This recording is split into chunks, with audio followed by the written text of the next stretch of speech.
I love that you danced along to that, Diane. I have to. I know everyone at home is. Good morning, everyone. Oh my God, it is so brilliant to be back. It's so brilliant to see you all here. It's so lovely to see the chat feature going off once again. Oh my God, it's brilliant. It's been a long, long time. I hope you're great. I hope things are lovely. Um, let's get going. So today I want to level two challenges to you, as ever. Although it's been a month, bonkers. The first challenge: keep that chat feature buzzing as it is right now. I literally cannot read because it's going too quick, which is incredible. Sally's in Spain. Drop in the chat feature where you're watching from. It'd be lovely. It's always lovely to see people tuning in from around the world.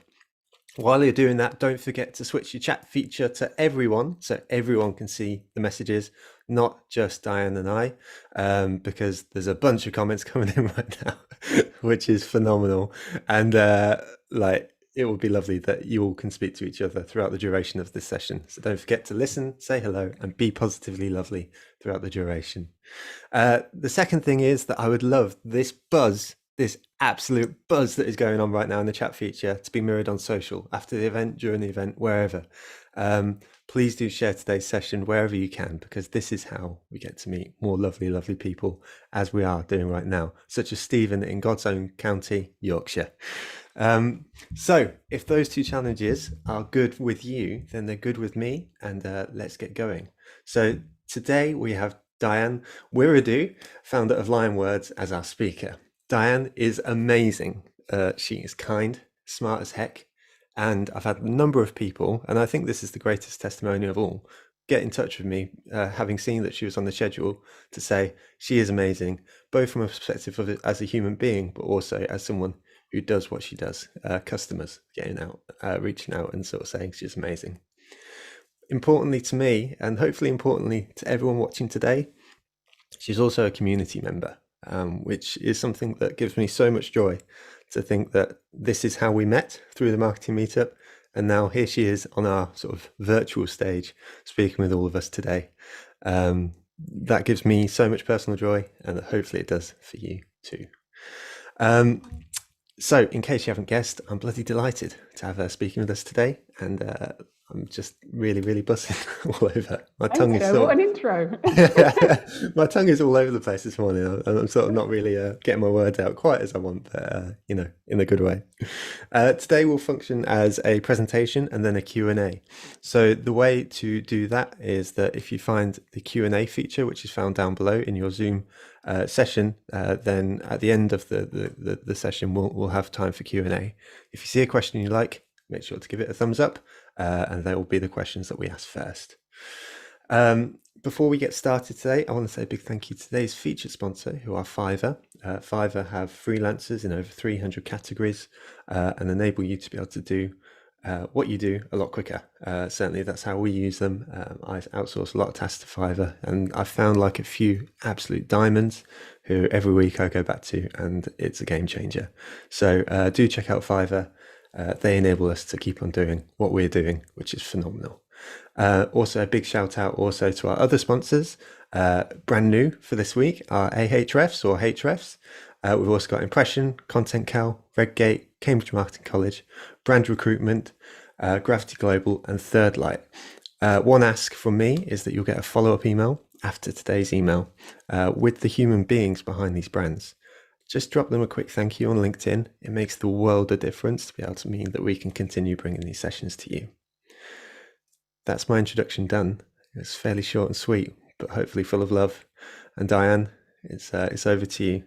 That means it's over to me now. All right, well, let's kick off. I'm going to share my screen. Get all the tech stuff out of the way. There we go. Smashed it. Well, thank you for such a wonderful intro, Joe. I'm really, really, really excited to be here, to be kicking off Series 6 of the Incredible Marketing Meetup. I don't think I can top that intro, but I'm going to intro anyway myself. And so for those who don't know me, aside from being one of the dancers every week at the beginning of the show, here's a little bit about me. So I'm a messaging strategist and a conversion copywriter. In a previous life, I was a marketing translator. So I fell in love with language and all things messaging many, many moons ago.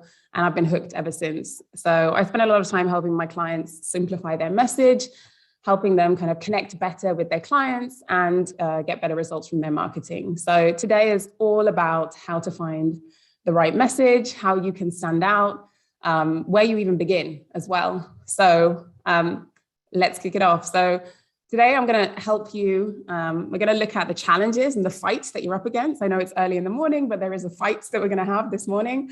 I'm going to show you a few ways to work out what matters to your audience, connect better with them on the page, and then we're going to get our hands dirty and look at some of the effective, practical strategies that we can use out in the wild that you can apply to your messaging. So yeah, as Joe said, keep chatting, keep dropping in the chat. I can see you. Hey, Ed, to the fellow ex-translators here, recovering translator. I love that.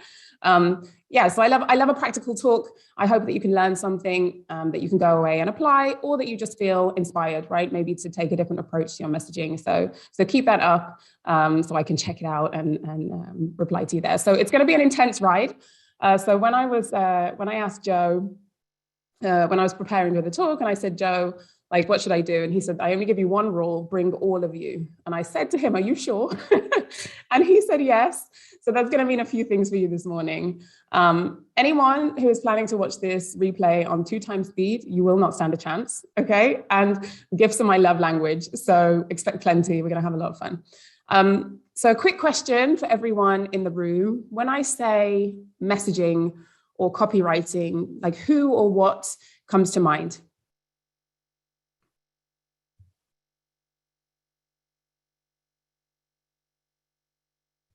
Hard work, customers, I love it. Newsletters, joy, website, yeah, persuasion, clarity. These are amazing answers. So we're going to cover me. I love that. Yes, give yourself some props. Short and snappy, tone of voice, wonderful. So we're going to cover a lot of the things that you're mentioning, really. I think this is a really great start to the chat. So when it comes to the word messaging and copy, there are a couple of things that I'm going to promise you as well that I'm not going to talk about. And I'm actually going to cover most of the things that you've said in the chat. Here's what I'm not going to mention, right? I'm not going to mention Steve Jobs or Apple, because there's only so many times that you can see, think different. Like, we all wish we came up with it, but we didn't. So just do it. Not going to mention that either. I'm not even going to mention Ogilvy, the king of copywriting. So none of that. I know I just have, but you have to get over that little bit.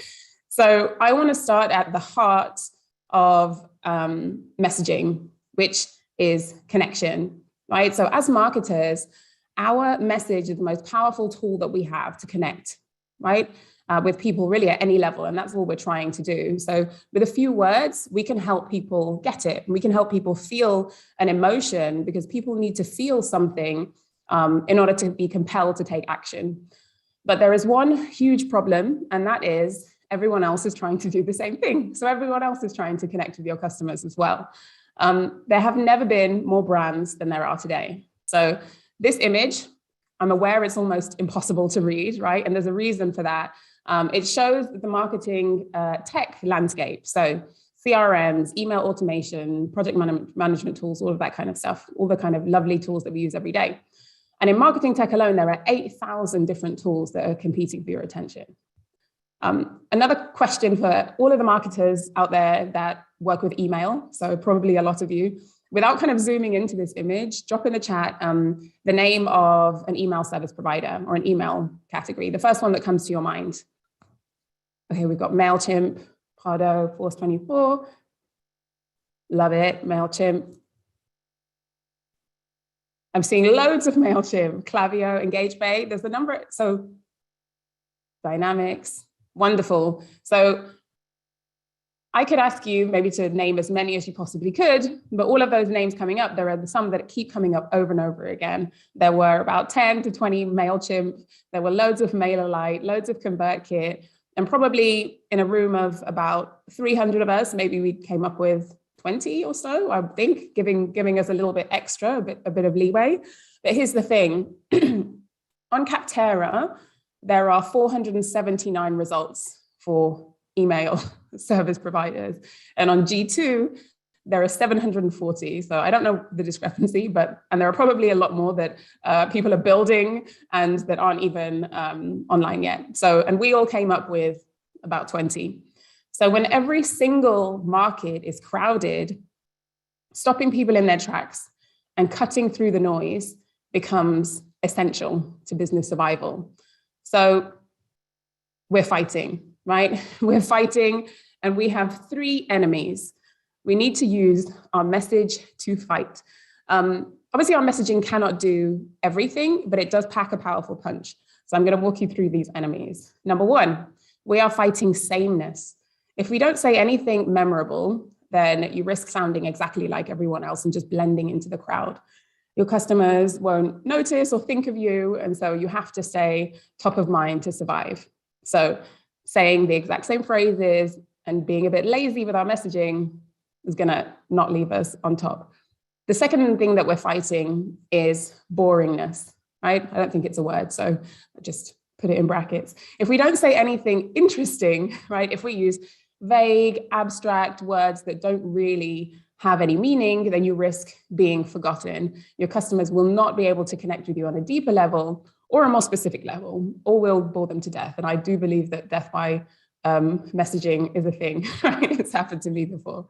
And there's not much worse in marketing than being boring. It is a cardinal sin. I didn't say it, Dan Kennedy said it. We also need to use our message to fight irrelevance. That's the third thing. People have got all of the options today. Your customers do not care about you. They care about themselves. And so if you don't say the right thing, the thing that resonates with your reader, they will not care. And they'll just say, bye-bye, not interested in you. So messaging is a fight. But the good news is it's a fight that we can win. So finding the right message is really about finding the right words for the right people and putting them in the right order, right? And if you do this, you will come out on top. So this is how I do it. So I call this like the triple S framework, because strong messaging to me comes down to these three foundations. Starting with a story-led message, knowing what goes where and having a clear and logical flow to our messaging, and then shaping your message with powerful words, copy techniques that work, right? And it's this beautiful cycle, and the magic happens right in the middle when we actually use all of these three things. And as you probably know, the words on the page are the last step, right? So we might struggle with different areas, one area more than the other, but I'm going to cover them all today. And I'm going to show you how to build a really strong foundation for your messaging so that you can come out on top. So let's start with story. A story or a narrative is that fundamental truth that your company lives by, right? So it's at the heart of everything that we do as a business. And because of that, your story is a really foundational way to differentiate your messaging. So no one can tell your story in the way that you do, and only you know why you exist. So you've probably heard Simon Sinek's talk, Start With Why, the Golden Circle. I'm not going to share it, so definitely check it out if you haven't, but the story is the why of your messaging, right? So when it comes to messaging, story is the strategy because it's where you start, right? So story will always, almost always come from leadership, from CEOs. That's why I always work very closely with the founder, with the CEOs when building a narrative. And I start by asking a few questions, but you can still ask yourself these questions no matter what position you're in. If you're in a marketing team or if you're actually kind of closer to leadership, then you can ask these too. You might already know some of the answers. So just start thinking about these things to uncover your story. You know, what change are you trying to make, right? Or what is the promise that you're making to your customers and you can keep? Because sometimes that is the story. So every company has a fundamental reason for being, and one that helps your customers as well. There's usually a problem that you were trying to eradicate, or there was a change that you were trying to make. I know that Joe's story, for example, was to make a really safe and kind place for marketers to learn and get to know each other, right? Would you say that that's right, Joe, for the marketing meetup? Spot on. Yeah, absolutely spot on. I feel Brilliant. that And that's the over. perfect story. And it's a story that everyone else can connect with because we understand, because it's a story that is Joe's story, but it also involves all of us because he's created a place that is safe, that is positively lovely for us to all be here and learn together and drop things in the chat. So I want to look at an example in the wild of brilliant story-led messaging.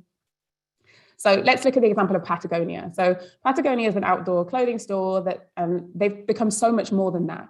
Now, they believe in sustainability, looking after the planet.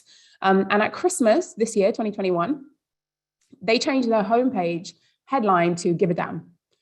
And it was the perfect example of story-led messaging in action. It doesn't mean anything by itself, but it aligns with their story and their narrative because it's a story that affects customers. And so it's an easy call to make. They said, don't buy anything from us this Christmas, actually give, donate. And they used that space to really drive home their narrative and their mission. And it ended up in the messaging because it ended up on the headline in the homepage, and they just took over. So their story is a force for good. They are the missionary that cares about the planet and wants to change the world. Think about this. Try telling your CEO or your CMO that you want to put Give a Damn on the homepage this Christmas. I can imagine that conversation wouldn't really go down that well. And the reason is because Patagonia are telling the story that only they can tell. So another example, one of my favorite examples of businesses using story to power their messaging is TransferWise. So if you don't know them, they're Wise now. They were TransferWise. They were a money transfer service that became a bank, basically. And what they did is they picked a fight with traditional banking. So as well as staging many PR stunts, they built their entire campaign around issues of transparency and fairness in finance. And I could see that someone has dropped in the chat that they love Wise, and I love Wise too. And I think that's really a testament when we're saying we love a bank to their messaging, right? And their story. I don't think there are many, I don't know if anyone would say that they love HSBC, maybe I'm wrong. So they were the epitome of a challenger story, but also the people's savior. So their story was their strategy. One of the biggest turning points as well for Wise was actually when they sent out a memo regarding the flag. They changed their logo. And it's a really great example that I want to show you today of story-led messaging. So firstly, they start, I'm going to read this out in case you can't see it. They start by claiming that we've been wronged, right? So they dive straight into the fact that banking is the villain. They say far too long, we've been overcharged and underserved by the old world of banking. They set the scene, they establish the position, and they rally the reader. They say you don't need to play by the old rules. But the best bit, when they really come in to save the day, is there at the bottom when they say you don't need banks to move money. So what they're doing is really standing up for the consumer in their messaging. They're taking a risk and they're making a true connection with their customers and building brand advocates like some of us here in the room today that say we love the bank because they use their story as the narrative. Now, lastly, one last example of story-led messaging. Story-led messaging works in B2B too. And there's a softer way in case you're in something that is a little less mainstream and a little less sexy than clothing. So Nan Labs is a software development company that works with startups and scale-ups. And I actually helped them with their whole brand messaging strategy, and story was just one of the pieces. So I helped them develop a new brand voice that was more in line with what they actually believed. They're still working on the site, but this is the before and after of their About Us page. Now, the interesting thing that their story was one of doing things better. They were giving more than others, right? So they hated this whole industry of software development agencies that were kind of almost like click and collect. There was no person, there was no connection there. And so what I decided to do was put their story front and center. They cared, right? Their before message showed that they cared and that they could do the job, but it wasn't really a story because it didn't matter to their reader. So I invited the reader into the story to connect. So every business has a story, but it has to be one that actually invites your reader, your customer to connect, and it has to matter to them. So we've gone from, hey, we're developers and designers, we're a great passionate team, to, hey, you deserve more. You deserve better than everyone else. You deserve more than just doers on your team, and that's what we're going to give you. So to recap, story, start with story. There is always a story bubbling under the surface for every company, everyone in this room, no matter what it is that you deliver or you sell as a service, find it and lean into it. Next up is structure, right? So structure sounds a lot less sexy than story, I'm aware, but when you have the story clear, when you have a purpose and a narrative, how do you tackle the really kind of hands dirty, getting it on the page bit, right? Well, it's time to get practical. We have to get the messages on the page. You might have thousands of ideas, or you might have tens of possible features to highlight and you don't know where to start. I would love to just ask everyone in the room, how many of you have been tasked or asked to put a message together, you know, whether that's a launch, a website, product copy, an email, and you just felt like you didn't know where to begin? You felt like, I don't know where to start. Hands up, everyone. I can see loads of, yep, me, waving hands. Like if I could put two hands, well, I can, then yeah, two hands in the air. So I'm glad that it's not just me. And I call that the kind of blank page syndrome, right? And when I'm faced with that, I usually ask myself 3 questions. What order should the messages appear on the page? Which messages should I put on the page? And then where do I start? I'm going to start with that last one. Where do I start? There are 3 things that I factor in to help me get over this and to help me structure my message correctly. The first place and the first thing that I remind myself is that copy is a conversation between 2 people. It's just you and your reader or your customer. Now, the only difference is that you can't hear the other person. So I'm going to tell you how to get over that in a second. But if we think about it, conversations have a natural structure. Sorry, I'm getting tongue-tied this morning. We all instinctively know how to have a conversation. There are social norms in real life that we follow, and it's the same on the page. The big change is that you're joining the conversation that's happening in your customer's head already. So Robert Collier said this back in like the early 1900s, I think this quote is from, but it's still super valid today, because in order to persuade someone effectively, you need to meet them where they're at in their customer journey and then in their experience with what you're offering.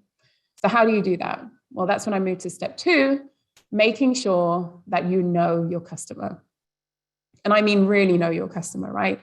So not, hey, we serve SMBs, or hey, we serve dog lovers. We need to dig a lot deeper, right? So I'm going to assume or hope that as the excellent, positively lovely marketers in the room, that you know these things about your customers and readers. But I'm going to recap the stuff that I'm looking for when I'm working on messaging.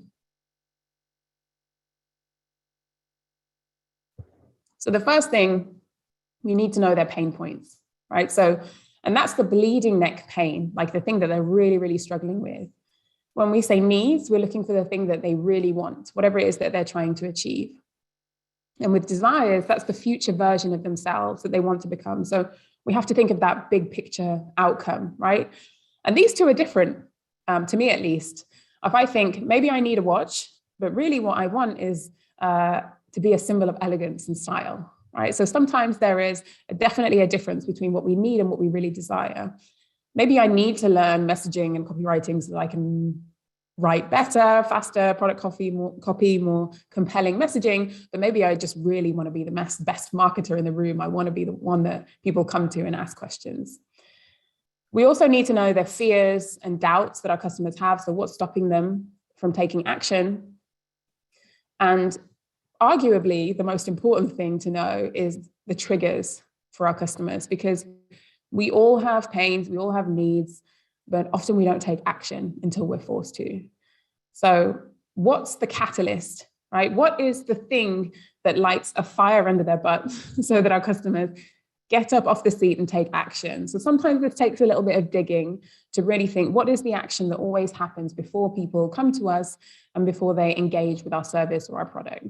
So starting to think about all this stuff. So when I'm working on any kind of messaging or copywriting project, this is what this phase looks like for me. So full disclosure, I am super old school, right? So I use Excel, I use Google Sheets. This is a template of mine that I use to order and to structure all of my voice of customer research data. So I like to Marie Kondo everything so that I can find voice of customer quotes. I look at online reviews. I get those kind of proof points from my customers, and I put everything that I need into these different categories so that I can find them and form a compelling message. So I'm not going to stick here for too long.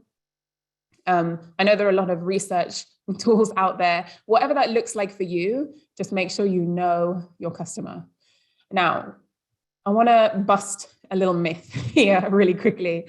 So notice how I didn't say to create a compelling message that I need to know someone's age, someone's occupation. I didn't need to know their favorite color or their favorite Ninja Turtle, right? We don't need to know all of this kind of demographic data about your customers. When I write for my clients, I don't know all of this stuff unless it's really relevant, right? But what I need to know is their emotion and their behavior. Traditional buyer personas do not help you find a message that works. What does is knowing their emotion and their behavior. I want to know what they believe, and I want to know what they want to do. So approach this with those categories that I just mentioned, like My Way, or something like the Jobs to be Done framework. So that's the JTBD framework. So 3, the final thing that I need to know before I can structure and order all those messages on the page is my reader stage of awareness. So I always use Eugene Schwartz's 5-step scale to understand prospect awareness, because it shows me where to lead the conversation. So usually as a minimum with our messaging, we're aiming to take someone from one stage of awareness to the next. Because if there's a mismatch between our message and our reader stage of awareness, then our copy will not perform and it will not resonate. So to build that structure, we need to remind ourselves that copy is a conversation. I know the customer inside out, and I know their stage of awareness. And then we can tackle that blank page, right? And have that conversation with our reader, and it's going to be a lot easier. And usually it's going to go something like this.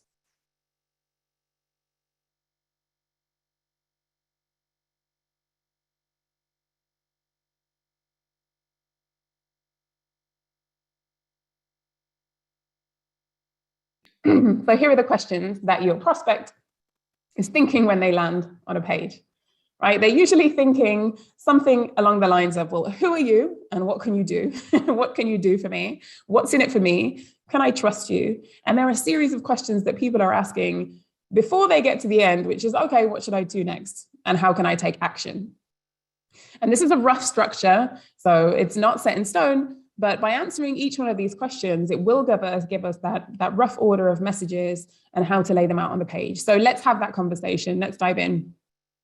So who the heck are you? And what do you do? So use your headline to show your prospect what you do and who you are immediately. Show me I'm in the right place.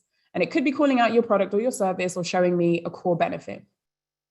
And the next thing that I need to know is, why should I care about the thing that you do and stay on this page? Like, your value prop should always be focused on the customer and the unique value that you bring to them. Then humans are really skeptical creatures. The next thing that we look for is some kind of proof. We often present this in forms of logos, authority figures, whatever it is. I just need you to show me that I'm not the only one that you've helped. Otherwise, I'm kind of doubtful. And then at this part, the conversation can usually go kind of a few different ways.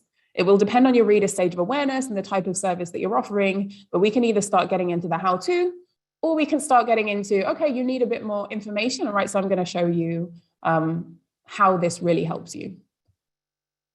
Again, we're doubtful creatures. We don't trust people. We need some more proof before taking action. So this could be testimonials, it could be logos, it could be reviews. And then at some point, you need to show me the future. You need to help me see what I can become and what I can get. And then right at the end, you need to show me the door. You need to show me what I can do next. So I want to have a look at a few examples in the wild of businesses doing this well. And I'm going to start with our beloved Marketing Meetup homepage. And you will see that it answers all of these questions, all the questions that a prospect might be thinking when they visit the page. I don't know if you knew this, Joe, how wonderful this is, but I'm going to walk through in detail how fantastic you are, so you can blush on screen. So the first thing it's super, super amazing that instantly I know who you are and what you do. You tell me that you have a positively lovely community. And if I think, well, what's in it for me? Well, I can become a more knowledgeable and connected marketer. So hopefully everyone in the room and in the chat today feels that that's true, that they are becoming more knowledgeable and connected, which looking at the chat, I think is true. Can I trust you though, Joe? Well, yeah, yes, I can, because you've got 28,000 marketers here across the world. And I love this because it's a super specific number, by the way. So specific numbers work. How do you do it? You also show me the unique way that you deliver this, because you do it all with kindness. And then what should I do next? Show me what to do. And you've got 2 great calls to action here. And I didn't even mention this with the video, just to give you some extra social proof that there are amazing marketers in this community. So this is a really great example of answering all those questions immediately when someone lands on a page. Perfect example. Right, here's another one. So recently I helped CXL with their messaging. So for anyone who doesn't know, they're a marketing education platform and they do advanced courses. So I worked on the copy for the launch of 2 new mini degrees. And so after gathering their story, remember, the story is first, researching their prospects, their customers, knowing all about product marketers and what they need, then we could put all of the messages on this page and answer the questions that people needed to know. So the first one I would say is, who are you and what do you do? Well, they're the premium marketing education destination. So they have that there. This is actually a new addition. Then what's in it for me? Well, become great at product marketing.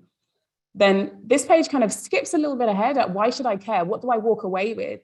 And the reason for that is that usually CXL prospects or customers, they're a little bit further ahead in their awareness journey. They often know who CXL are, and they want to immediately know, well, what am I going to walk away with? What can I get? And so here we use the research and the priorities that came up to build that messaging and to mention things that people wanted to learn, like positioning, messaging, and sales. And then, can I trust you? Well, yeah. In this case, instead of using a number, instead of using logos, what they've done is they've used the association, right? So Daniel actually built part of this course, and then the names that Privy and Drift will resonate with people and will resonate with the type of people that sign up for the CXL course. And it's not just there. I'm going to show you how this continues down the page. So here we've joined the conversation that's happening in people's heads, and then we lead the conversation down the page. So I've put a few snippets of another brand marketing page that I help CXL with.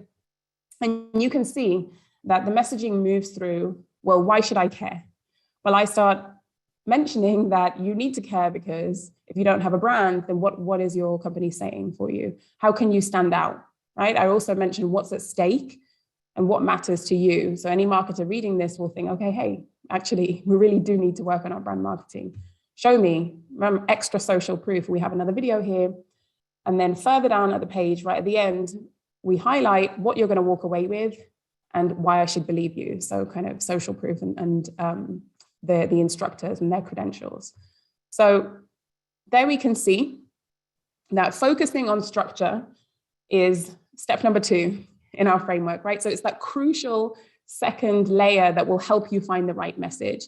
It's how you take your reader from where they are now and where you want them to be or where they want to be. So copy is a conversation, right? I always go back to, it sounds cliche and cheesy, but it's really true. It is a conversation. The only thing is that we can't hear our prospects, so we need to know them. We need to anticipate their needs. And the easiest way to structure your message is just to answer the questions in your prospect's head.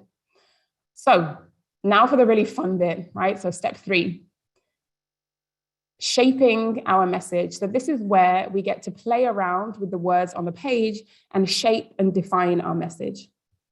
So what I'm going to do now is share 6 techniques to help you find the right message and to kind of sexy up your messaging.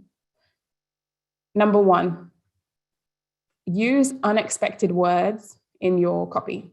So if you remember at the beginning, the 3 things that we're fighting against with our messaging were sameness, were boringness, and were irrelevance. Well, surprise is going to kick boring's butt, right? And one of my favorite ways of using surprise is to use unexpected words in your copy because it's so simple and it's so easy, and all of us can go out there and do that and just replace 1 or 2 words that jump off the page. Coda does this amazingly. So here's an example. They are, if you haven't heard of them, they are a SaaS, a software tool.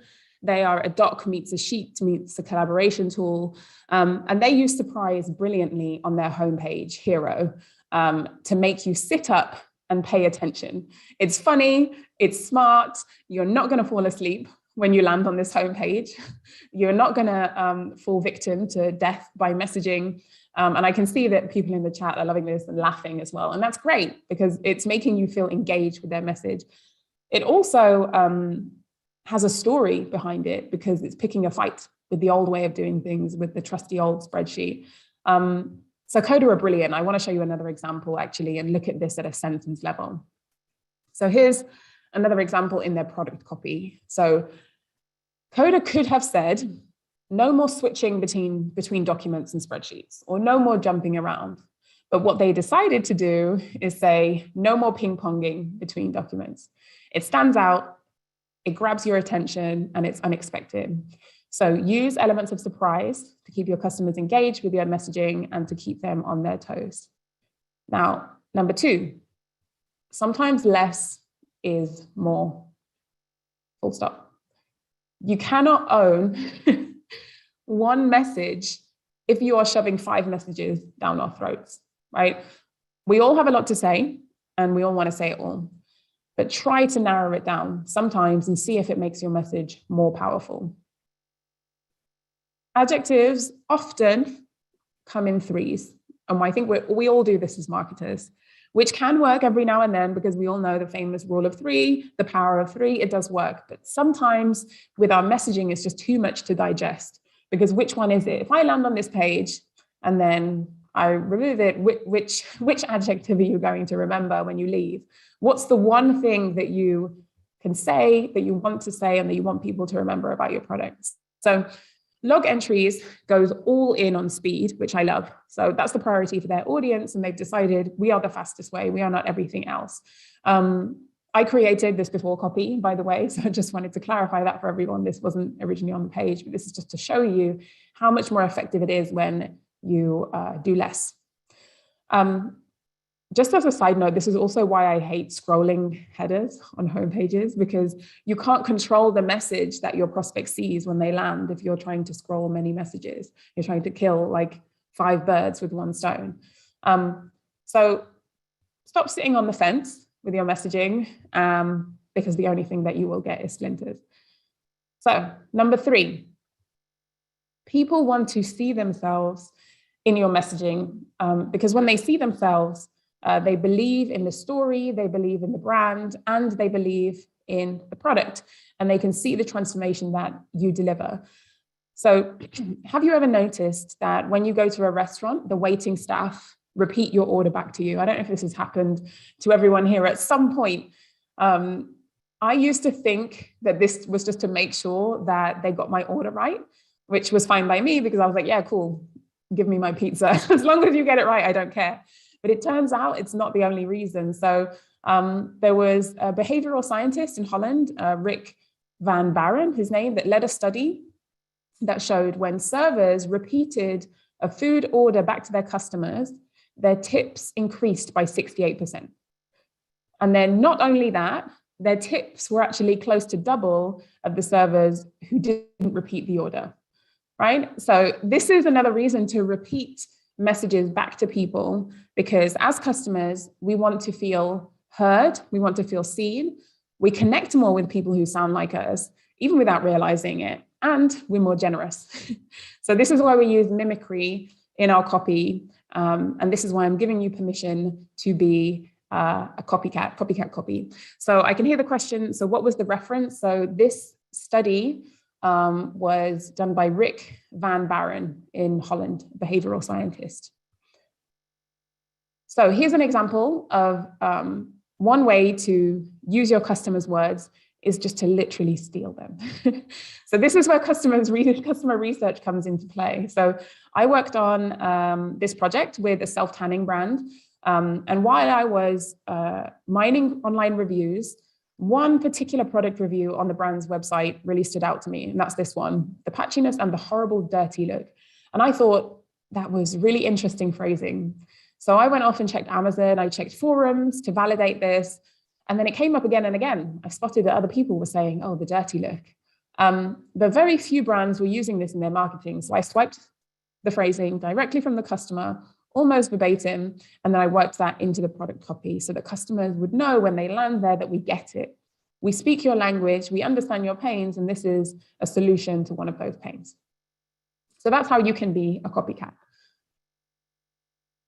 And here is another brilliant example. If you don't know Clio, so Clio is an AI-powered budgeting app that is sassy as hell, which is why I love them. So if you haven't heard of them, they're brilliant. I honestly just love everything about this. Is not even the example that I'm going to talk about, but I just wanted to show you their homepage. Their aim is to make managing money more fun. And their chatbot, which is like your digital friend, it even roasts you, right? So you can say, roast me, Clio, and then it will just like rain down on you. Their audience is like under 35s, which is probably why I'm a sucker for the messaging. They target millennials, Gen Z, people who are struggling with their money and they need a kick up the butt. And they're all about the banter, which makes a lot of sense when you look at their copy. So let's have a look at a couple of examples. And this is all copy from their homepage and their product page. So they say things like, save like it's your side hustle. They tell you to live your best credit life. And they also say, tell me you're a money saving app without telling me you're a money saving app. Now, if you don't get the references, then probably you're not the target audience. You won't get the banter. You won't get the jokes and the GIFs and the memes. They call out their perfect fit customers by talking like they do, and they pull it off because people connect. So make sure that you speak in the language that your customers use. So number 4, you only have 6 seconds to make an impression with your reader. So time is of the essence. Listen to Judge Judy, like get cracking, right?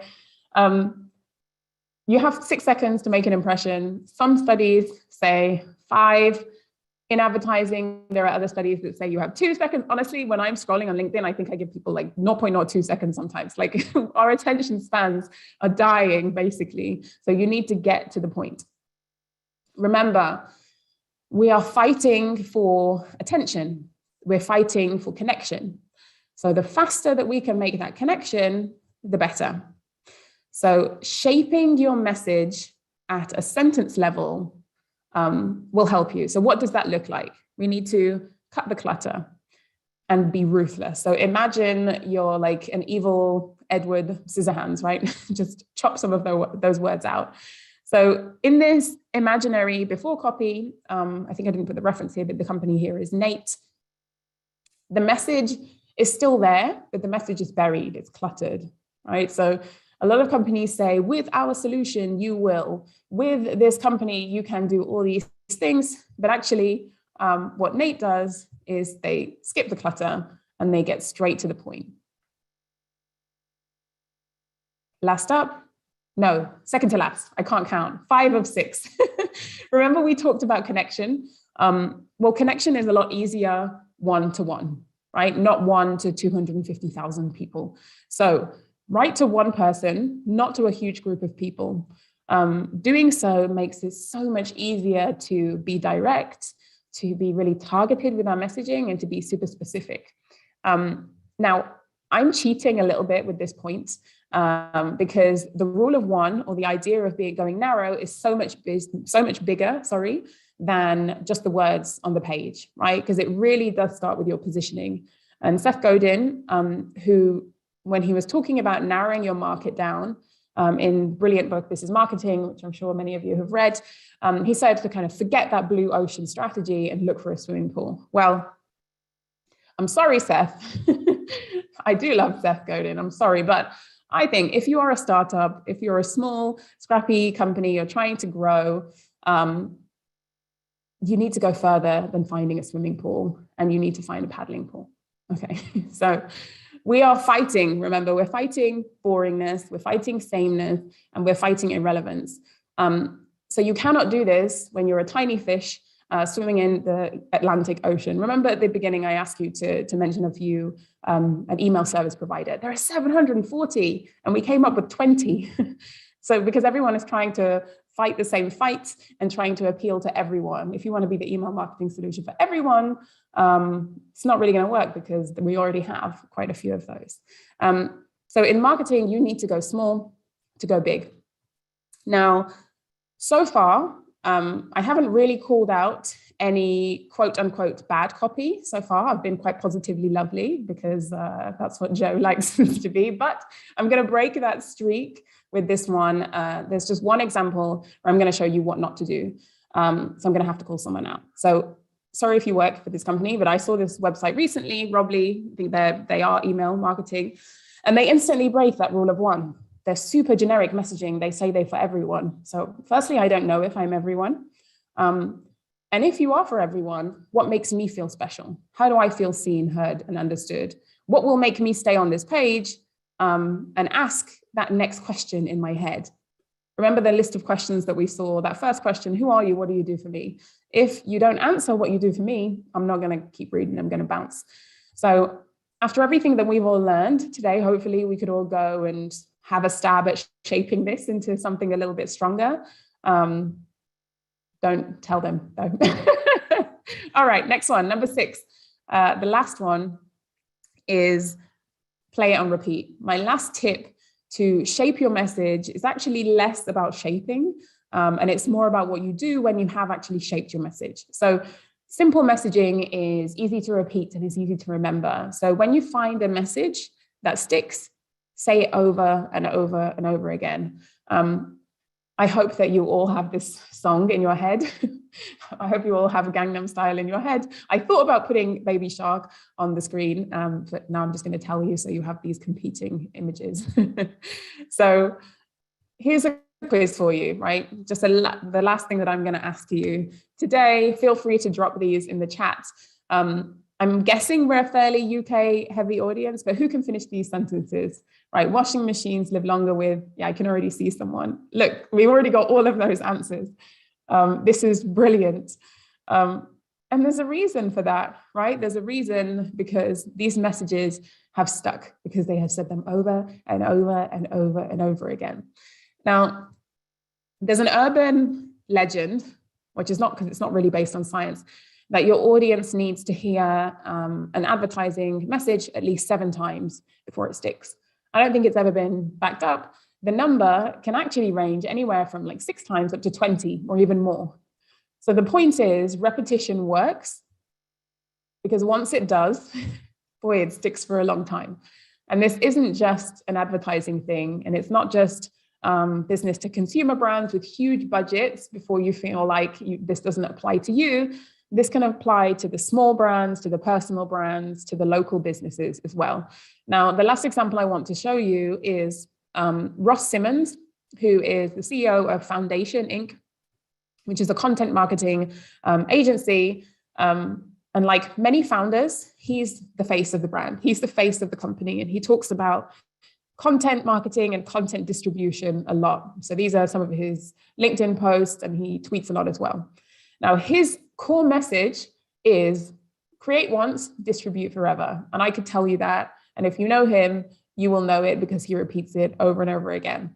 There are a lot of people in B2B SaaS who follow him in his company, and they'll know that because he says it here: create once, distribute forever, create once, distribute forever, create once, distribute forever. And you will see that, well, it's not 2 hours ago because I made this earlier this week, but this week and last year, he's repeating that same message over and over and over again. So when someone needs what he's offering, they're going to remember his message and they're going to reach out. So the thing about sticky messaging is that you need to be consistent. You need to repeat it over and over again and stick to it. So that's it. That's how to find the right message. Use the story as the foundation to drive, structure to order the conversation, and then shape it with the right words and techniques to create compelling messaging, or at least that's how I do it anyway. So I hope you feel inspired rather than overwhelmed because you did survive 83 slides. I just want to end with the simple but very important message that in the end, you don't decide what the right message is, your customers do, right? So experiment, publish, get feedback, and repeat, right? So use some of the strategies, put your message out there, test, and have fun. And that's it. Hit me with the questions. I just need to stand back a little bit here because I want to do this. Diane, that was so good. Like, look at the chat feature, like best webinar ever. Literally saying like that was the best session I've ever seen. Oh my God, I can't keep up with this. But honestly, thank you, everyone. So incredible. I can see we have loads of questions, absolutely. And I knew this was going to be a long talk, so I know we've got so much to go through. So I hope we can get through a few of them. But yeah, thank you for the love. Thank you. Thank you for right. Let me stop keeping me sharing my screen, and this is the techie bit that I'm not as good at. Yeah. Don't end the webinar right now. Yeah. That's amazing. Thank you, Diane. Like, I'm going to send you the chat feature afterwards, so that your head can explode. But let's get into some questions because you're right, there are let's do it. So the first one from Claire, and folks, if you see a question that you really like, make sure you give it a thumbs up, because then we can make sure that in the next 7 minutes we can try and answer the ones from the top. So the question from Claire at the top presently is, currently facing an internal challenge. There's an embedded belief that our shopper team that consumer messaging needs to be completely functional at the point of purchase to drive conversion. Would love your thoughts. And I think that's also something that's tied into a couple of points that are coming from folks who are like, I work in a super technical sort of space and stuff like that, that sort of functionality and copy. So would love your thoughts. Yeah, definitely. Well, I mean, the work that I do is always conversion focused, right? Because, I believe that all of our words have a purpose. And so we're trying to inspire people to take action. So functional, the first thing that I would say is, if we go back to what I mentioned earlier in the presentation, is that we need to know people's emotion and behavior. So we have to connect with people, right? One of the things that when people are making decisions to buy is that they are driven by emotion, and then we use logic in the end to justify that purchase. I don't remember who first said that. It definitely wasn't me.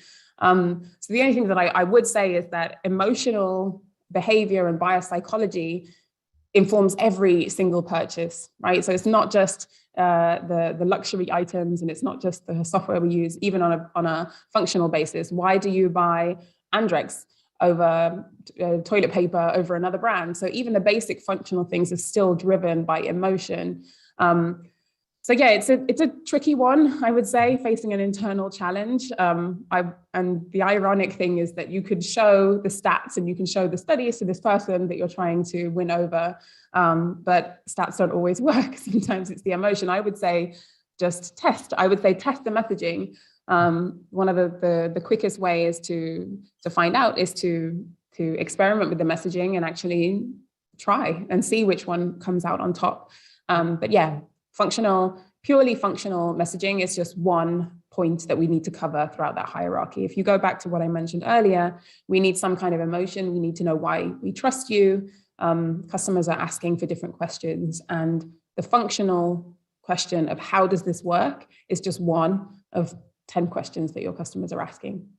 Amazing. Thank you very much. I'd love to dive deeper into that, but we should also get through a lot of questions. I can also see a bunch of folks adding their LinkedIn profiles. That's great. Also make sure to join the Facebook community as well, and you'll be able to join everyone in there as well. So next question from Emma. How do you balance surprise and unexpected words with SEO? And I think there was a comment in the chat feature that came in earlier on, which was like, about how do you balance brevity with SEO, because the temptation is always to like keyword stuff and stuff like that. But how do you sort of balance that sort of human need with a more algorithmic need? Mm-hmm. So I know that you had a brilliant speaker last season on SEO, and I think it was Mary. So I would direct people to that chat from the SEO side of things, because I'm going to say something that maybe she wouldn't like, you don't like. I don't write for SEO. I don't focus on SEO first. It is the last thing that I think of. When I'm focusing on copy and messaging, I really focus on the connection first. So focus on writing for what your customers need to hear, the messages that they need really to take them from A to B. Now, in terms of balancing unexpected words and SEO, if we take that coder example, they said, no more ping-ponging between documents. So that's something in a place that, it's not a place that you need to have a keyword. It's not on the headline, it's not a H1, it's not a H2, it's in the body copy, and it's something kind of unexpected to pop out, and just a different way of saying a really normal sort of boring word, just switching or changing. So I think that that's ways that you can do it. If you are working on SEO-focused content or SEO-focused copy, then you can try to put these words somewhere else on the page that doesn't really kind of affect the keywords that you're trying to use. Spot on. Thank you. And there's folks mirroring in the chat sort of saying this is making my day to sort of focus on the human and stuff like that. And I think it's so true. It's advice, we hear a lot, write for people, write for people, write for people. They're out to take care of themselves, but if you're doing the right stuff, then it gets picked up. So next question comes from Nicola. Nicola asks, what if a company is brand new and has very little to no social proof? How would you look to leverage that specific tactic? Yeah, this is a classic problem, the classic catch-22, almost like, how do I get a job if I don't have experience? And how do I get social proof if I don't have it? And I'm actually working on a website currently with a B2B SaaS solution, and they are in the same boat. So they don't really have much proof. And one of the things that we're doing with them actually is leveraging their credentials and their story. So in this particular example, it's a company that they had a previous company, and now they're launching a new one, a new product and a new service. And so in the about, in the homepage, in the story, we're talking about the expertise of the founder and the expertise of the team, that they've been doing this. They've been in the calling software business for like 20 years. So they're a pioneer. So they don't really have many reviews. They don't really have much feedback, but that's one way to do it. And I think that it depends on obviously your industry, but see if there are other things that you can leverage. See if there are other credentials that you have, just even within your story, to put those on the message and just to help me feel seen.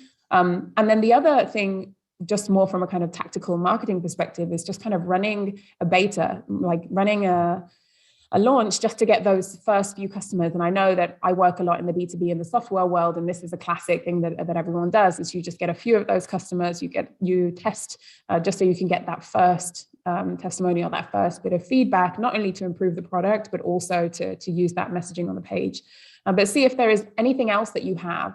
Maybe if you work in kind of analytics or data, actually it's maybe you have certifications, right? Maybe you're GDPR certified, or maybe there's something else that you have that will make people interested in what you do. So it's not always reviews and customers. Sometimes you have your own credentials.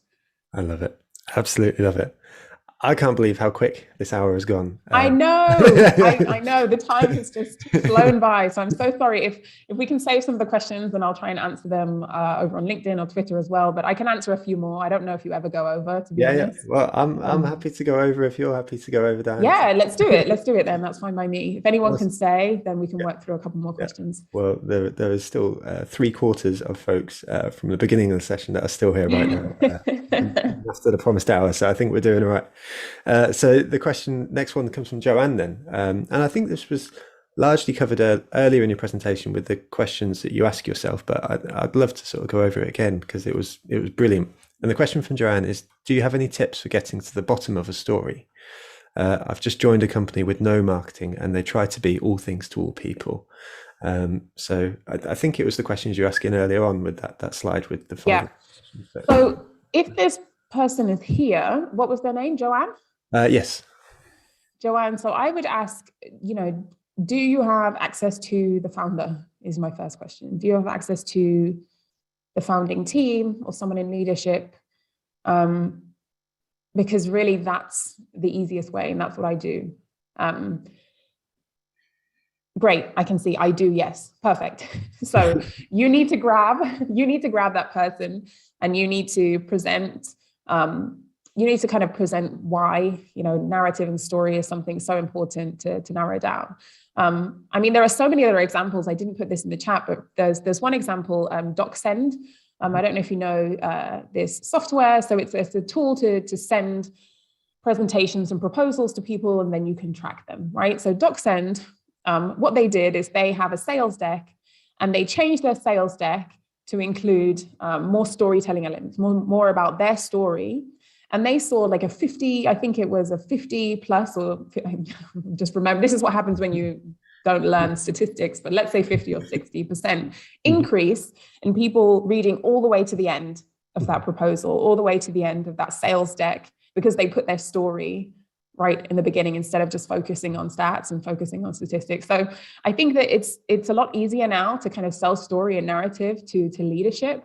I think if you have access to that person, that's the way that you're going to get to the bottom of the story. Use some of the questions that I've mentioned here. I can also share some more after the chat, so reach out to me, Joanne, and sit down and get to the crux. You need to know, why did the founder, why did the CEO, why did they create this company? And that's where you'll find so many gems, is just listening. There was usually either a problem that they were trying to solve, there was some kind of change that they were trying to make, or there was an opportunity that they jumped in on. But when you sit down and ask some of those questions, usually there will be a particular insight that just kind of stands out to you, and you can really kind of double down on that. But I would say, remember a couple of the key things that I mentioned earlier, is that the story that sticks will be one that resonates with the audience as well.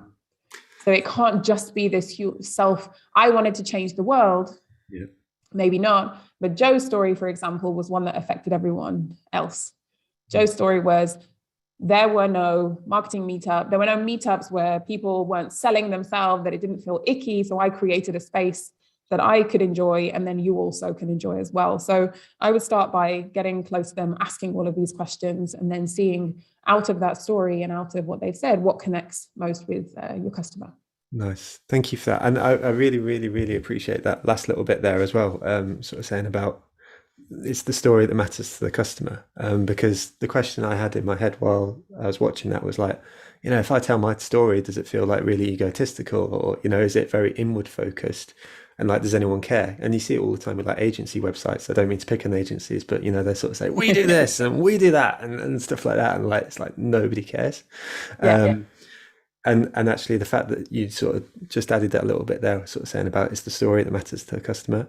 I know that you referenced that in the presentation, but that's really, really important. And and it's just thinking about it from that way. I mean, I know, for example, you've had the guys at Hute Denim on, Heights Denim, sorry.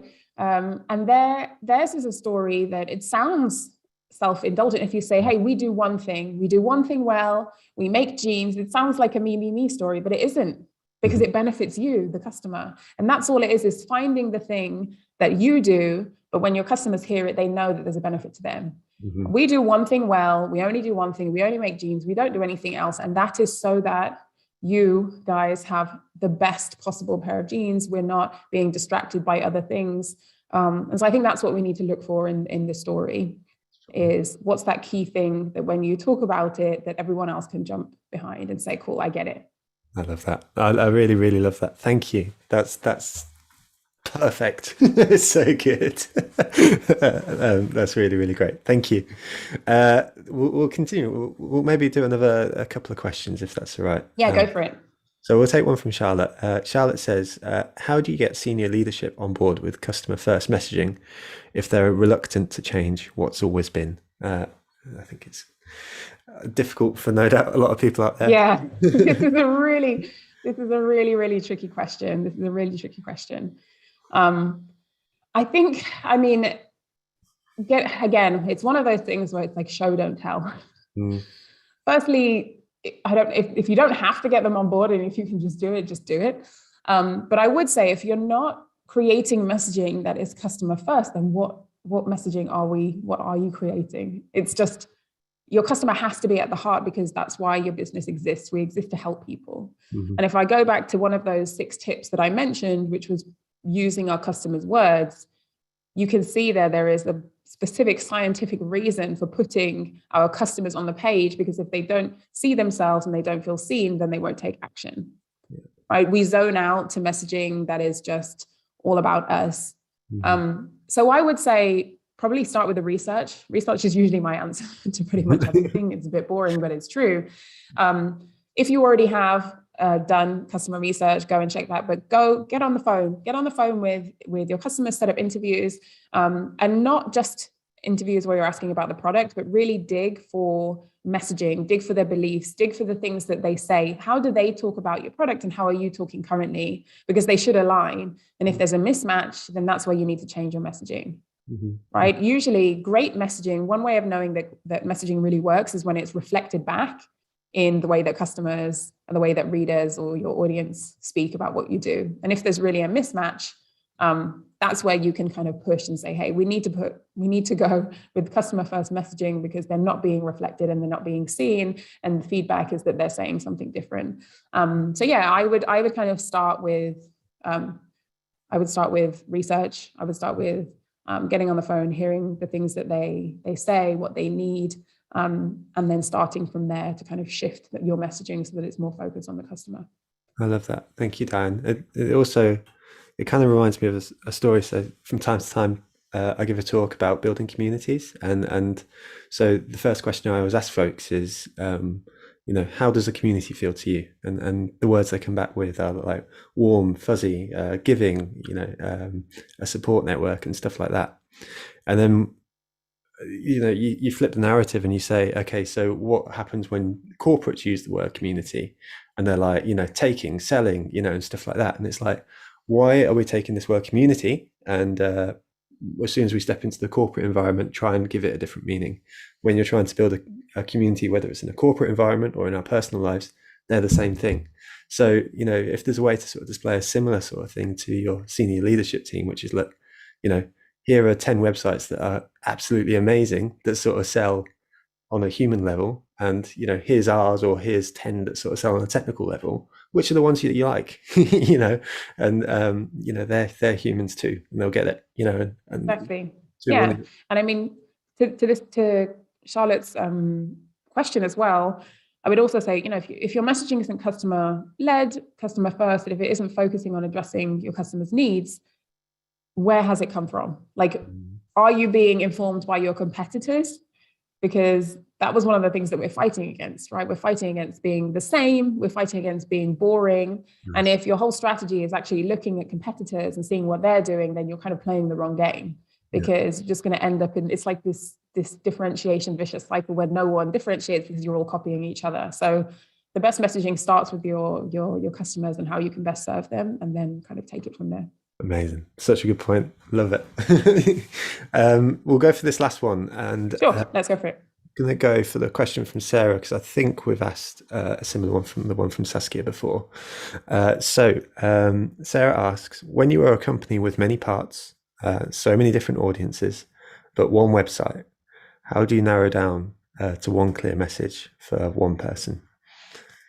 And it'd be interesting if there's any experience you've got sort of dealing with companies. Yeah, this is lots of brands and stuff like that. This is a great question.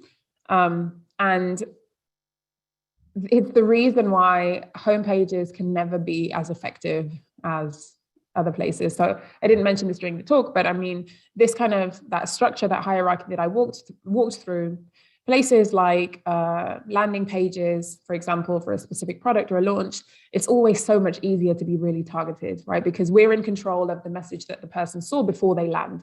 Because if you're kind of driving from an ad or from somewhere else, then you already know what message they've seen. You already usually know your customer stage of awareness. When you're dealing with your website, your homepage, you have way less control over the type of prospect that are landing there. It's going to be kind of everyone.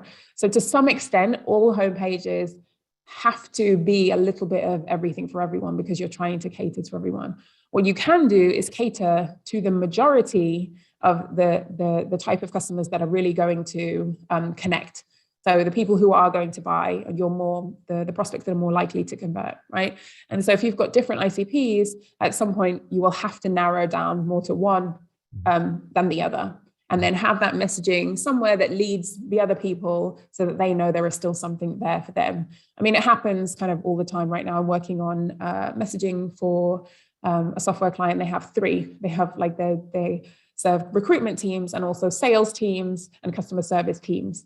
So the messaging on the homepage is just not as strong as it would be elsewhere. But what we've done is we started with customer research. We started with their story.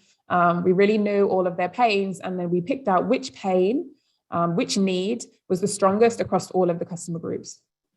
And so that particular example that I'm talking about, it's a calling software.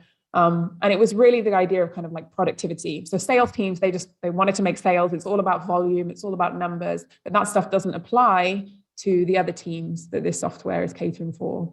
And so we can't put that as the key message on the homepage because it's going to alienate others. Mm-hmm. So I think you need to look in the research, talk to your customers, talk across those groups and highlight what is that one key thing that everyone feels. And then that's where I would start on your website messaging. Spot on. Diane, you're absolutely incredible. Thank you, Joe. For that hour and 12 minutes of just like pure insight. Phenomenal. There's a lovely comment here from Stephen who said, "Hi guys, I joined this webinar late and I'm new to the meetup. Just want to say I'm so grateful for this and super impressed by this webinar. Have an amazing day." And like, if that's one from Helen here says, "You've restored my faith in webinars." So. I just noticed that one. Maybe we need to work on the messaging for webinars. Yeah. We need to kind of change the way that we appreciate it. Thank you so much for the love. This was really, really special for me. Like Joe said, I have been attending the marketing meetup for a while, and it was just one of the first places that marketing just felt like this wonderful, safe place that you could ask all these questions and feel welcome. So I'm really, really glad to have been able to share that with you all today. So yeah, do connect with me. I know that you have loads of questions. If there's any way I can help, then, ping me over. I hang out on LinkedIn way too much. So that's where you can probably reach me. Incredible. Thank you, Diane. Seriously, thank you. Wicked. Right. What an amazing start to the season. Next week we have what I imagine will be a very different session, but also a very, very good session with Professor Mark Ritson, which is amazing. Make sure you sign up for that. If I could ask one favor from myself, or two favors. The first is share on social media something you loved from today. And then the second is that we've got one new sponsor for today, which is Hrefs. So in the follow-up email, I'll link Tim. If you just drop Tim a message and say thank you, it would be great to sort of see him get an initial buzz from the community. And likewise, Leron, who is a previous marketing meetup speaker at Fiverr, if you drop him a message as well and just sort of say thank you for sponsoring the marketing meetup, again, that would make the world of difference. That is all for today. So thank you again, Diane. You're an amazing human being. Thank you, everyone who's watching in today. It's been such a buzz. Absolutely loved it. I've missed it so much. So glad to be back. We will see you next week with Mark Ritson. And see you then. Take care.